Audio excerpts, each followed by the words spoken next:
Well, I wasn't going to do a year-end report this year, but I had several people ask me if I would because they wanted to see what we were doing out at the cabin. And as you can see, we got there a little early this year. The last week of April, it snowed 3 times on us, so it was cold and sloppy and muddy, but it sure made sitting out by the fire at night very, very pleasant. Before too long, the snow disappeared and wildlife started showing up. You can see the deer beginning to head down to the spring for water, and the flocks of turkey roaming around, and we got in some hiking, so that was very, very nice.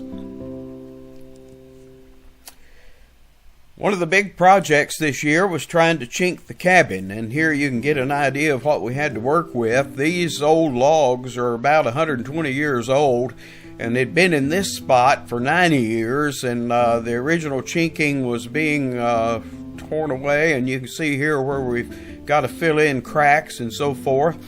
So that was the big project for this year, to put some chinking on this cabin. So this is where we're starting, over on this side of the cabin. We managed to secure some scaffolding for my crew. And here's the crew. In case you don't know, that's my wife Paula over there on the far left, my daughter Jessica, the youngest daughter, and then her daughter Mackenzie, son Scott. On the right is Isaac, and there in the middle is a stray they picked up, Daniel Matlock, from back at our church in Olive Branch. The first order of business was stuffing insulation in all the cracks. We had breezes blowing through when the wind blew and insects getting in, so we wanted to seal up as many as we could of these cracks. And I pretty much let the boys do the high wire act, get up high. I'm not too steady anymore down up there, and didn't trust myself. But anyway, they did a great job. Here you can see Scott putting in some of the mortar for chinking. Here's Daniel doing some of the high wire work.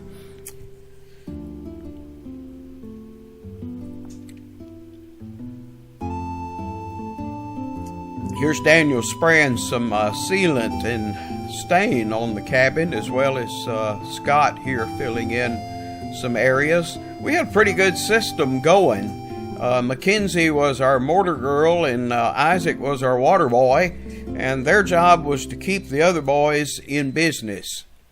But it wasn't all work. Here we are. I got to keep my help happy, so here we're down at Twister's Cafe in Guernsey, eating some hamburgers. Then we went out on some hikes, hiking up in the canyon.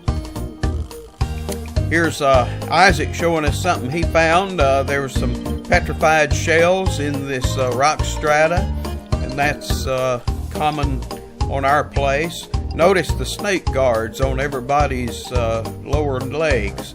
Here's a visit to the Hell Gap archaeological site. It's about 5 miles away as the crow flies. Some of the guys working on some stuff they had found the day before, and here's a lady washing out some of the screen and the product.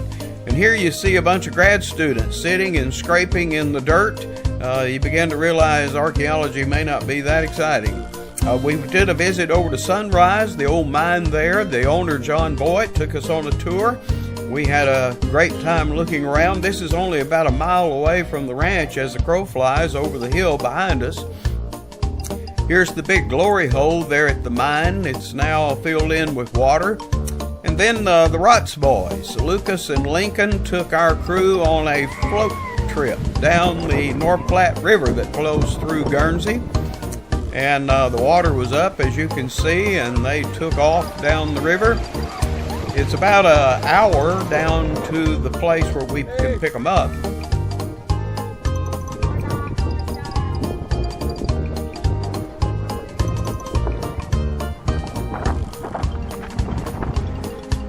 Here they're coming out. Amazingly, all of them that went in got out on the other end. That's always a good thing. Then the other project was trying to build a deck on the side of our cabin. You can see here where the door is that we usually use, and those steps are really treacherous going up and down. It's like climbing up a ladder. So we thought, well, if we could put a deck out here, it'd make entering much easier, and it'd give us a nice place to enjoy things. So we started by digging fence posts, filling them in with concrete, and found a fella named Eric Mosier up at Lance Creek, Wyoming, and he was looking for some work, and I needed some work, so Eric rounded up the materials and drew up the plans, and in 3 days we were able to get this deck completed, a 16 by 20 deck. The joke was that if I hadn't been helping him, he could have got it done in 2 days, but anyway, I enjoyed it. It was a great time, and notice these old rustic railings. Eric knew a sawmill up in Rapid City and was able to secure those for us. And so here's sort of the way it looks at the end of the project. Man, we are already enjoying this to the hilt. Can't wait to get back out there next year and enjoy it again. We enjoyed sitting out and watching the sights.